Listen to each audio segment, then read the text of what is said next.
Salut à tous, bienvenue sur ma chaîne Le Master Teacher Serein. Alors aujourd'hui nous allons répondre à la question de savoir quel est votre plan B si vous échouez dans la vie. Alors cette question c'est assez brutal, en même temps c'est assez vague parce que euh, ce genre de topic est subjectif. Alors, mais je vais essayer de donner un peu les perspectives de plusieurs personnes et à la fin peut-être essayer de donner ce que je pense de tout ça. Alors, ce qui est vrai, c'est que le succès, tout comme l'échec, dépend de tout un chacun. Mais en général, par exemple, réussir pour la majorité, c'est du point de vue physique. Je suis de ces personnes qui pensent que, enfin, ceux qui sont appelés les personnes matérialistes. Alors, j'aime bien les choses de la terre aussi. Et je dirais donc que, d'une part, réussir, c'est posséder tout ce qu'il y a sur la terre. Les maisons, de l'argent, les voitures, tout ce qu'il faut. D'autres diront que réussir, c'est, pour ceux qui sont un peu plus spirituels, ils diront que c'est impacter. C'est-à-dire que vous verrez des gens qui vont sacrifier leur vie à servir des communautés, peut-être même faire du bénévolat ou bien des charités. C'est pas forcément pour les gains matériels. C'est parce que ça leur fait plaisir. C'est parce que ça relève de leur âme. C'est parce que, bon, voilà, c'est leur choix. Et donc, il y a ce côté spirituel là. Pas forcément, c'est un peu, euh, c'est un peu spirituel, si vous dire comme ça. Donc, voilà. Et il y a aussi de ces personnes qui pensent que réussir, c'est déjà même le fait d'être en vie seulement. C'est déjà réussir parce que beaucoup sont morts. Il y en a nombreux, surtout les religieux, sont dans cette tendance-là de penser que être en vie, ça veut dire, ça suffit en fait pour être content. Tu peux être pauvre, tu peux avoir beaucoup de problèmes, mais tu souris avec tout le monde parce que tu te dis que c'est normal, parce que tu as envie. Il y en a même qui pensent que le fait de vieillir, c'est ça réussir. Parce que vous allez voir beaucoup de gens célébrer une personne qui a 100 ans, mais la personne n'a rien foutu dans la vie. La personne n'a aidé, n'a pas impacté autant le monde.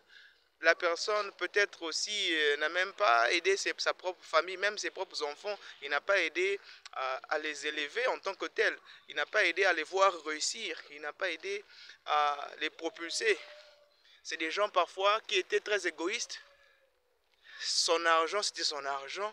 Ou bien, vous voyez, donc c'est comme ça. Mais parce qu'il a vieilli, il a, il a enceinté un peu partout là. Et donc, il a beaucoup des enfants par-ci par-là. Et voilà, ce monsieur, parce qu'il a vieilli. Et donc, voilà. Donc, pour résumer, la réussite pour la majorité, c'est les biens matériels. Pour d'autres, c'est l'impact dans ce monde. Écrire des livres, faire des vidéos comme moi actuellement. Laisser quelque chose qui va vous aider à impacter le monde, à aider les autres à faire mieux. Être un coach, être un leader spirituellement, physiquement, aider les gens à devenir des gens meilleurs. Il y a des gens qui pensent que la vie, la signification de la vie, c'est dans ce sens-là, parce que à la fin, quand vous allez mourir, on va vous oublier 2 jours après. Mais quel impact vous avez laissé dans ce monde? Il y en a qui pensent que réussir, c'est seulement rester en vie. Pourvu que tu puisses vivre aussi longtemps que possible, tu puisses avoir des cheveux blancs. Oh, donc toi c'est bon. Toi c'est bon, tu es sage. Alors, la question maintenant est de savoir quel est votre plan B si jamais vous échouez. Alors, échouer dans ce cas serait l'inverse de la réussite, n'est-ce pas? Alors, si j'étais ce genre de personne-là qui avait le cœur de l'agneau, je pense que je serais retourné à la maison parce que mes parents ne cessent de me dire que la maison que nous avons construite, c'est ta maison, hein. On a une maison, on a un chez nous, ce qu'on dit. Alors pour moi, je considère ça comme leur maison parce que je ne suis pas de ce genre d'enfant qui pense que ce que les parents ont fait, c'est légalement, enfin, c'est ton apanage. C'est peut-être un privilège, mais euh, ça ne me concerne pas. Et donc, personnellement, si j'avais le cœur de l'agneau, je repartirais à la maison.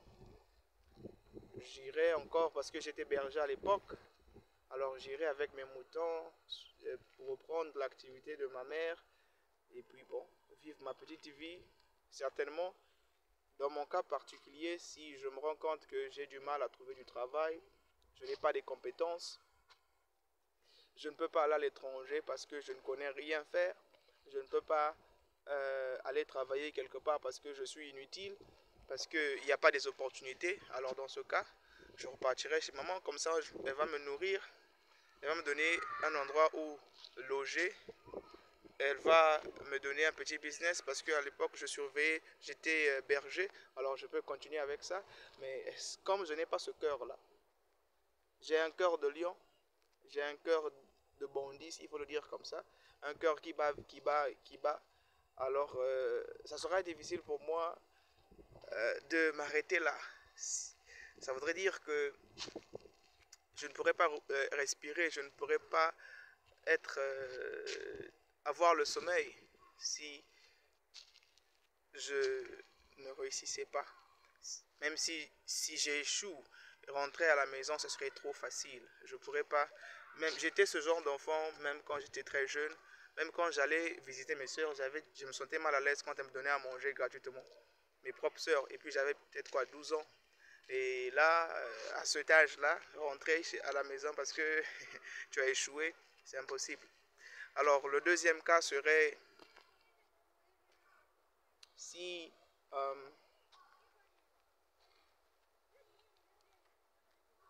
bon, voilà, le deuxième cas serait quoi encore, s'il faut le dire comme ça. Le deuxième cas serait si je suis si je suis religieux. Si j'étais religieux, je vous dis que je penserais que c'est la volonté de Dieu, hein, c'est le destin, n'est-ce pas?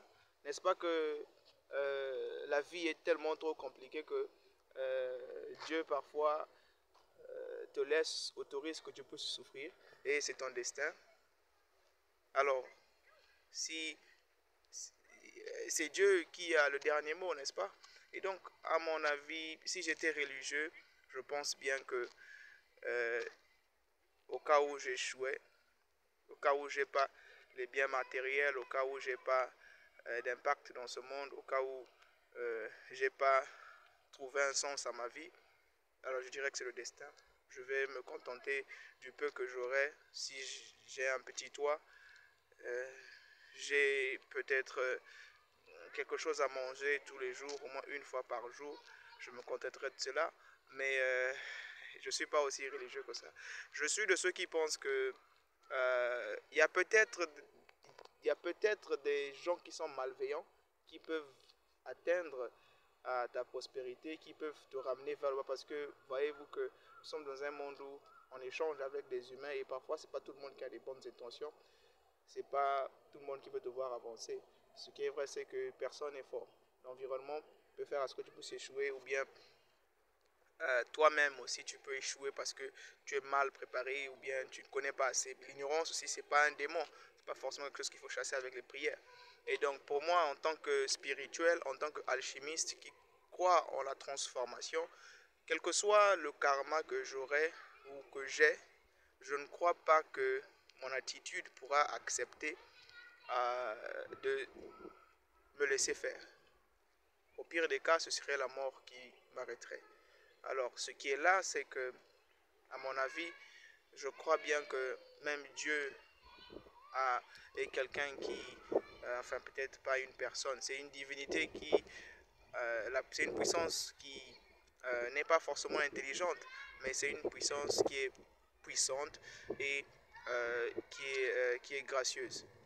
Alors, à mon avis, avec la volonté de faire que j'ai, avec l'attitude que j'ai, avec mon caractère, je pense que même si, enfin,